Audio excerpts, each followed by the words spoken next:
அன்பினர்களே, பொது தேர்தல் ஒன்றுக்கு இன்னும் 2.5 ஆண்டு காலம் இருக்கின்றது. இங்கு அர்ஜுனா எம்பி அவர்கள் மாகாண சபையில் போட்டியிடும் ஒரு நகர்வுக்காக இந்தியாவை சுற்றி வருகின்றார். இந்தியாவை கேட்கின்றார்.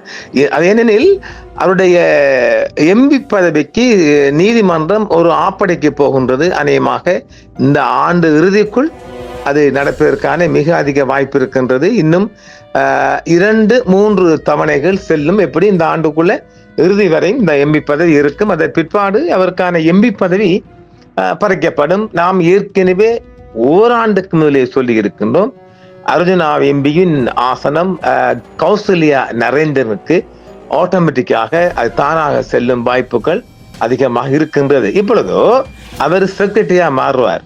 கௌசல்யா எம்பியாகவும் இவர் அவருடைய பிரைவேட் செக்ரட்டரியாகவும் மாறுவார். அவங்களுக்குள் உள்ள ஒரு பண்டமாற்று வியாபாரம் இல்லையா, அது ஒரு புறம் இருக்க, நாம் ஏற்கனவே பல காணொலிகளை தந்திருக்கின்றோம், ஊடகத்தில் தந்திருக்கின்றோம். தமிழ் மக்களுக்கான தமிழ் கட்சியாக தமிழ் கட்சிகள் இருக்கவில்லை என்றால் அது தடம் புரளும் என்று பல தடவை சொல்லியிருக்கிறோம் இல்லையா. இப்பொழுது வடக்கில் குறைந்தது 6 எம்பிக்களை கைப்பற்றும் ஒரு தீவிர நகர்விலும் திட்டத்திலும் அர்ஜுனா எம்பி களமிறங்கி இருக்கின்றார். அதே சுயேட்சை குழுவாகத்தான் அவர் இறங்கப் போகின்றார். அவர் விரும்புகின்ற அந்த சின்னத்தையும் எடுக்கலாம், அவர் பிந்தி வருகின்ற சுயேட்சை குழுவையும் களமிறக்கலாம். குறைந்தது 6 ஆசனங்களை கைப்பற்றுவதற்கான ஒரு திட்டத்தில் இறங்கி இருக்கின்றார். இந்தியாவையும் துணைக்கு அழைக்கின்றார். அவர் ஒரு கருத்தும் சொல்லி இருக்கின்றார், இந்தியாவின் ஆதரவு இல்லாமல் எந்த ஒரு தீர்வும் பெற முடியாது என்பது மிகவும் அறிவுபூர்வமான வார்த்தை. இதைத்தான் நாங்கள் அவரை சொல்ல அடிக்கடி. அவர் வேக்கத்தனமாக மொக்குத்தனமாக பல இடங்களில் பல விடயங்கள் அவர் கையாண்டாலும் அழகான வார்த்தையை ஆணித்தரமாக சொல்லி இருக்கின்றார். ஆசியா சாண்டியன், ஆசியன் வல்லரசு என்று கூட சொல்லலாமே, இந்தியாவை பகைத்து அல்லது இந்தியா விரும்பாத எந்த ஒரு தீர்வு திட்டத்தையும் தமிழர் சார்பான ஒரு தீர்வு திட்டத்தையும் பெற முடியாது என்பது நான் நீண்ட காலமாக சொல்லி வருவது. அதைத்தான் இப்பொழுது அர்ஜுனாவும் சொல்லிக்கின்றார். அது ஒரு ஏற்றுக்கொள்ளக்கூடிய விடயம். இப்பொழுது அவர் இந்த மாகாண சபை மாகாண சபை பற்றி வருவோம். மாகாண சபையில் போட்டியிட்டு அவர் முதல்வராக ஒரு கனவுடன் பலம் வந்த போது இந்தியா அதற்கு இடம் கொடுக்கவில்லை. இந்தியா அது நாங்க ஏற்கனவே சொல்லியிருக்கிறோம், இந்த ஆண்டுல அடுத்த ஆண்டுல மாகாண சபை நடக்காதுப்பா. நரி திராட்சை பழத்துக்கு ஆசைப்பட்டது போன்று யாருமே அந்த ஆசையை விட்டுருங்க, பொது தேர்தலை மட்டும் நில்லுங்க. மாகாண சபை தேர்தல் வேண்டவே வேண்டாம். அதுல என்ன இருக்குது? ஒரு இஞ்சி காணி துண்டு பெற முடியாது, ஒரு போலீஸ் அதிகாரம் இல்லை. எதுக்குடா அவங்களுக்கு அது? நம்ம பெட்ரோலுக்கு கொடுக்குற வரியை போட்டு இவங்களுக்கு வாகனம் ஓடுறதுக்கும் இவங்களுக்கு சம்பளத்துக்கும் நம்ம என்ன இழிச்ச வாயங்களா? வேணாண்டா சாமி, மாகாண சபை தேர்தல் நடைபெறக்கான வாய்ப்பே கிடையாது. ஆனாலும் இந்த நரிக்கதையாக ராமநாதன் அர்ஜுனா இந்தியாவிடம் கையேந்தி பார்த்தார், மடிப்பிச்சை கேட்டு பார்த்தார். மாகாண சபை தேர்தல் நடப்பதற்கான வாய்ப்பே இல்லை. அப்படியானால் இந்த 6 எம்பிக்கள் கைப்பற்றும் விடயம் சாத்தியமாகுமா என்றால் அதை நான் இல்லை என்று சொல்ல மாட்டேன். ஏனெனில் அர்ஜுனா அங்கு வைக்கின்ற குற்றச்சாட்டுக்கள் எல்லாம் இந்த எம்பிக்கள் மீதான குற்றச்சாட்டுகள் உண்மையானவை. அவர் இப்போது நாடாளுமன்றத்தில் சிறிதர் எம்பியை பேச விடாமல் தட்டுகின்றார். இங்கு கஜேந்திரன் பொன்னம்பலத்தை டிடிசி மீட்டிங்கில் தட்டுகின்றார். ஒட்டுமொத்தமாக பழைய தலைமையெல்லாம் ஓரங்கட்ட வைத்து அவர் நேரடியாக நிற்பாரானால் அவர் என்னை பொறுத்த வரைக்கும் ஒரு 4 ஆசனம் அவர் கிடைப்பதற்கான வழிவகை இருக்கின்றது. சில இடங்களில் சில பணப்பட்டுவாடாவும் நடைபெறுவதற்கான மிக அதிக வாய்ப்பு இருக்குது. 2 ஆண்டுகள் முடிந்து நடைபெறக்கூடிய விடயத்தை நாம் இப்போ நாம் பெரிய ஒரு செய்தியாக தருகின்றோம். அந்த நேரம் வருகின்ற போது இந்த காணொளிகள் உங்களுக்கு மீண்டும் நாம் தருவோம். அந்த வகையில் பார்க்கின்ற போது அவர் இந்தியாவைத்தான் உதவிக்கு அழைத்திருக்கின்றார். அதாவது எனக்கும் ஒரு கருத்திருக்க அதில் இப்ப இத்தனை ஆண்டு காலமாக யாழ்ப்பாணத்தில் என்ன அபிவிருத்தியை கண்டுட்டோம், ஒன்றையுமே காணல. அப்ப இப்படியோ நீங்க ஈழம் கிடைக்கும் என்று இந்த லூசு கூட்டத்தை நம்ப வச்சு இந்த லூசு கூட்டத்தோட வாக்கையும் பெற்றுக்கிட்டு அரசியல்வாதி தானே முன்னேறிக்கிறார். அது நியாயமா இல்லையா? யாழ் மாவட்டத்தின் அபிவிருத்தி லட்சணத்துக்கு பார்த்தோம் என்றால் பருத்தித்துறையிலிருந்து காங்கேசன்துறை வரை நீளும் கரக்கடை வீதியே மிகச்சிறந்த சான்று. இன்னும் ஒரு டெவலப் இல்லை. 30 வருட போராட்டம் தொடங்குவதற்கு முன்னர் போடப்பட்ட அதே வீதி அது இன்று வரை முறையான எந்த ஒரு புனரமைப்பும் பள்ளம் இன்றி பள்ளமும் படுகொலியுமாக மக்கள் பயணிக்க லாயக்கற்ற ஒரு நிலையிலான அந்த இடம் இருக்குது. அப்புறம் என்ன உங்களுடைய சேவை இருக்குது? உங்க சம்பளத்தை எடுத்துக்கிட்டு பார்லிமெண்ட்ல கொஞ்சம் பேசியாச்சு வந்தாச்சு, அண்ணன் ஈழம் வருது இன்னும் ஈழம் வருதுன்னு மக்களை நம்ப வச்ச கதான இருக்குது. இருக்கா இல்லையா? யாழ்ப்பாண அரசியல் என்பது ஒரு போர்க்காலத்துல சேர்ந்தது மட்டுமல்ல, அதுக்கு பின்னால இவ்வளவு விடயம் இருக்கு இல்லையா? யாழ்ப்பாணத்தை தொடர்ந்து வருகின்ற எல்லா அரசாங்கமும் புறக்கணிச்சுதான் வருகுது. இன்று வரை மக்கள் நலனுக்காக என்னத்தை செஞ்சிருக்கிற ஒன்றுமே இல்லை. இப்ப அர்ஜுனான திட்டம் என்ன? ஒரு 4 எம்பியாவது கைப்பற்றி ஆளுகின்ற அரசுக்குள்ள போய் இணைஞ்சி அவர் ஒரு அமைச்சை பெறுவது அவரை குறிக்கோள். அதை நான் சரியன்னு சொல்லுவேன். ஏடா அட ஈழம் கிடைக்காதுடா, இங்க ஒன்று நடக்க போறலடா, அது பொய்தாம்பி. ஒரு ஆயுத போராட்டம் மூலம் கிடைக்காத ஒரு ஈழம் அல்லது குறைஞ்சது சமஷ்டி அரசாங்கம் தரப்போதா இல்ல யாரும் வாங்கி தரப்போறாங்களா? அப்ப எதுக்கு மேல மேல சும்மா பேசுற எம்பிமாருக்கெல்லாம் பார்க்க போட போறாங்க? தூக்கியது ஒரு புது முகங்களை கொண்டு வந்து புது பாதையில போங்க. நிச்சயமாக நான் அதைத்தான் சொல்வேன் மீண்டும் மீண்டும். ஏனெனில் அங்கு மக்கள் பிரச்சனை ஏகமாக இருக்கின்றது.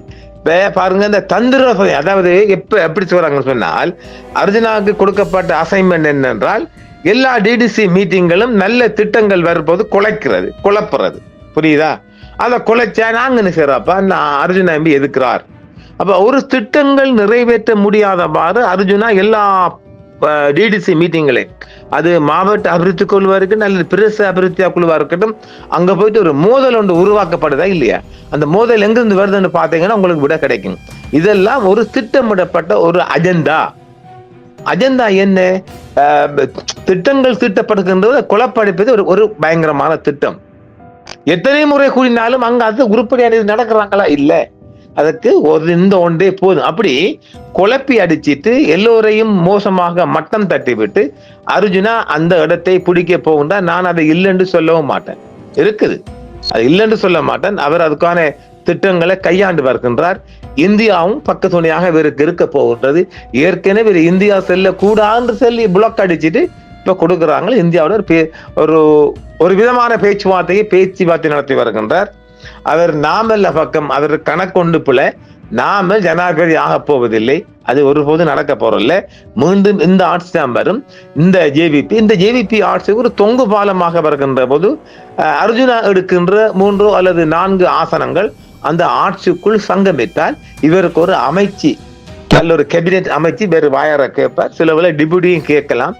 ஓரளவு யாழ்ப்பாணம் அபிவிருத்தி அடைய பார்க்கலாம். இதை நான் சொன்னா நீங்க சொல்லுவீங்க அர்ஜுனாங்க நான் சப்போர்ட் இல்லப்பா. யதார்த்தம் இதுதான். உங்களுக்கு ஈழம் கிடைக்க போகுதா? தலைவர் போராடி கிடைக்காத ஈழத்தை எவன்டா கொண்டு தரப்போறான்? கொஞ்சம் சிந்திங்கடா. அது நடக்க போறல. சரி, சமஷ்டி தமிழ் தேசிய கூட்டமைப்பு முன்வைத்து அல்லது தமிழர் ஆரம்பத்திலிருந்து தமிழ் தரப்பாக முன்வைத்து பெடரல் பெடஸ்டி என்னது சமஷ்டி. இந்த சமஷ்டி யாரு கொடுக்க போறா? எவன் கொடுக்க போறான்? இந்தியா அவங்களை போஸ்ட்போன் கொடுக்குமா? இந்தியா நமக்காக வடகிழக்கு மக்களுக்காக இந்தியா ஒருபோது ஒன்றும் பண்ணாது. யுத்தம் பண்ண ஆயுதம் தரும் பிடிச்சி மோதிக்கொள்ளுங்க படையை கொண்டு வரோம்னு வந்தானே ஒழிய ஒன்றும் நடக்க போறல. அப்போ ஆக இந்தியாவை பகைச்சிட்டு எதுவும் சாதிக்க முடியாது என்பதில அர்ஜுனா வந்துட்டார். அவர் நிச்சயமா வந்துட்டார். அவர் அந்த இதுக்குள்ள வந்துட்டார். இப்ப இந்தியாவோட துணை மூலமா தான் அவர் பொது தேர்தலும் களமுறங்குவதற்கு 2 ஆண்டுக்கு பார்க்கிறார். என்ன கேட்டால் இந்த டிசம்பருக்குள்ள அவர் எம்பிக்கு ஆப்படிக்கப்பட்டால் அவர் 1 வருஷம் சும்மா இருப்பார். அந்த 1 வருஷம் முற்று முழுதாக ஒரு 6 எம்பி கணப்புடன் அவர் நகர்த்த போகின்றார். அதன் பிற்பாடு சுயேட்சை குழு, அதன் பிற்பாடு அவர் ஒரு கட்சி ஒன்று உருவாக்குவார். அப்ப ஆக இந்த தமிழ் தரப்பின் அரசியல் களம் மாறுகின்றது, தடம் மாறுகின்றது. அது அர்ஜுனா கைக்கு செல்வதற்கான மிக அதிகமான வாய்ப்பு இருக்கு. அதற்கான பணிகளையும் வெவ்வேறு குழுக்களும் அவருக்கு ஆதரவு கொடுக்க இருக்கிறார்கள். அப்பா இதுக்கு முஸ்லீம் குரூப் இல்லை, எல்லாமே தமிழ் தீர்வுக்கு எதிரான கூட்டங்கள். இது கொஞ்சம் வெவ்வேறு இடங்களில் பெறப்பட்ட ஒரு தகவல் வருகின்றது. இவர் இந்தியாவில் தான் சங்கமித்திருக்கின்றார். அது பயங்கரமான திட்டம். இந்தியாவும் அவருக்கு உறுதுணையாக நிற்க போகின்றது. இந்தியாவின் பின்புலத்தில் இவர் போட்டியிட போகின்றார். இன்னும் 2 ஆண்டு கழித்து இவருக்கு நிச்சயமாக அந்த மாகாண ஆசைக்கு அப்படிச்சாச்சு. மாகாண தேர்தல் இந்த 2026 நடக்கப் போவதில்லை, 2027 நடக்கப் போவதில்லை. அப்ப ஆக அவங்க அதை இழுத்து அது உண்மையும் அதுல ஒன்றுமே கிடையாது. எதுக்கு சும்மா கதிரையை சூடாக்கிறதுக்கு ஒன்றுமே கிடைக்க போறதில்ல. எனவே அர்ஜுனா எம்பி மிகப்பெரிய ஒரு நகர்வு செய்து வருகின்றார். வடக்கில் நிச்சயமாக எப்படி ஒரு 4 எம்பியாவது கைப்பற்றுவார். அதற்கான வழிவகை இருக்கின்றது. ஏனெனில் அரசாங்கத்துடன் இணைந்து அந்த மக்களுக்கு செய்யக்கூடிய நலத்திட்டங்கள் நிறைய இருக்கின்றது, வேலை வாய்ப்பு இருக்கின்றது, எவ்வளவோ இருக்கின்றது இல்லையா? அதனால் அவர் அதை நகர்த்துவதை நான் அதை வேண்டாம் என்று நான் சொல்ல மாட்டேன். ஏனெனில் அர்த்தமே இல்லை. எல்லோரும் போகிறது ரணிலுக்கிட்ட சாராய பார் லைசன்ஸ் பெற்று வந்தார்கள் தானே. அதெல்லாம் இது இடத்துக்கு ஏற்ற மாதிரியும் விடயத்துக்கு ஏற்ற மாதிரியும் பாசாங்குத்தனமாக அர்ஜுனா பேசினாலும் கூட நிறைய நல்விடயங்கள் இருக்கின்றது. அதை நான் உறுதியாக சொல்ல முடியும். இதுக்கு என்னை கேட்டால் தமிழ் தரப்பொன்று அரசுக்குள் சங்கமிக்க வேண்டும் என்று நான் நீண்ட காலம் ஆசைப்படுகின்றேன்.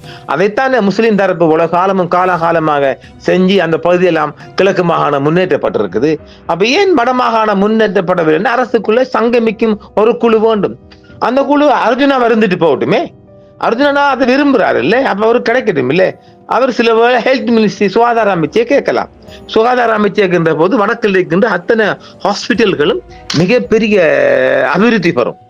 அவர் என்றால் பிள்ளையானுக்கு பின்னால படிச்சவங்க எல்லாம் நிற்கின்ற போது பிள்ளையான ஒரு பாதி அமைச்ச வச்சுக்கு நிறைய படிச்சவங்க SLAS அப்புறம் SLES அதிகாரிகள் இருந்த போது ஏன் அர்ஜுனாக்கு பின்னால வட மாகாணத்தில் இருக்கின்ற கல்வியாளர்கள் ஒன்று சேர முடியாது?